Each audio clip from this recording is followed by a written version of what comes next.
Welcome to this final video for the series Evelvate that we've been in for the last 6 weeks or so. This one's the 7th video. I hope you've been kind of lifted up by this series, because that's why we called it Evelvate, because we just wanted to kind of like bless and be lifted up by it, by the words that are in this psalm.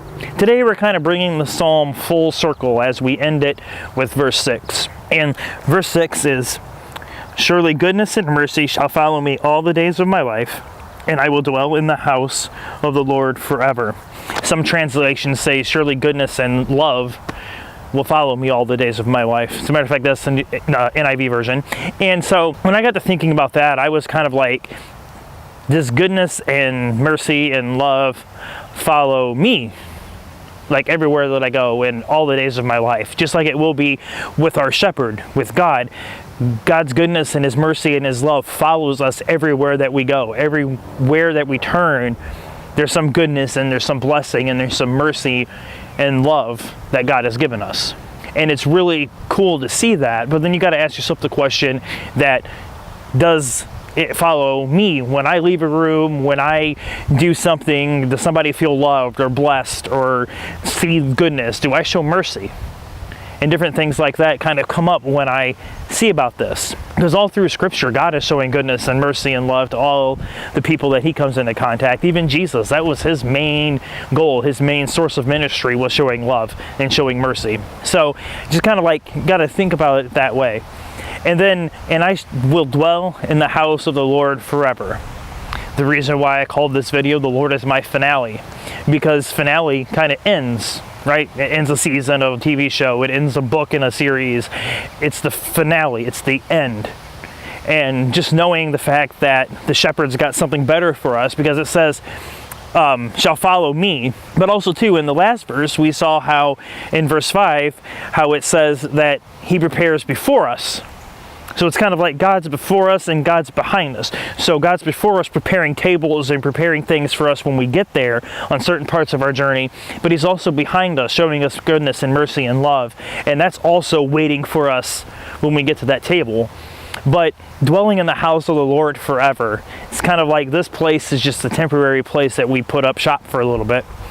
And heaven is the real end goal. And so when you look back at all of this stuff in Psalm 23, it's life, right? It encapsulates life.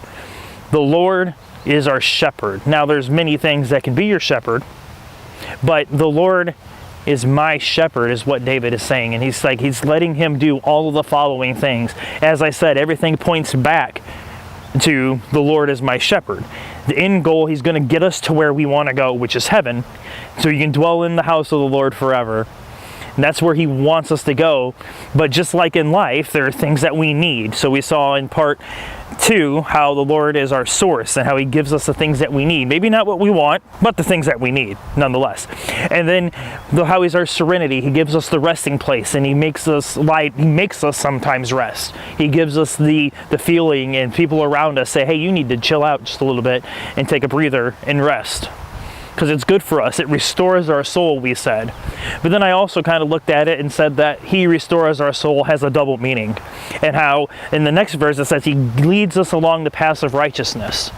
And how he guides us back onto the right path, restoring our soul in that way, forgiving us, showing us mercy and love and goodness and stuff, right? And then how he's our strength and our shield. When we're down in the valleys, he's there protecting and fending us off and protecting us from the evil one.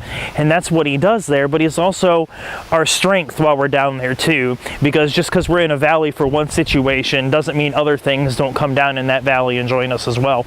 But then how he blesses us and how he loves us and cares for us in verse 5. And so looking at all of this and looking how life kind of encapsulates this psalm, and how the end goal for life really is getting to heaven.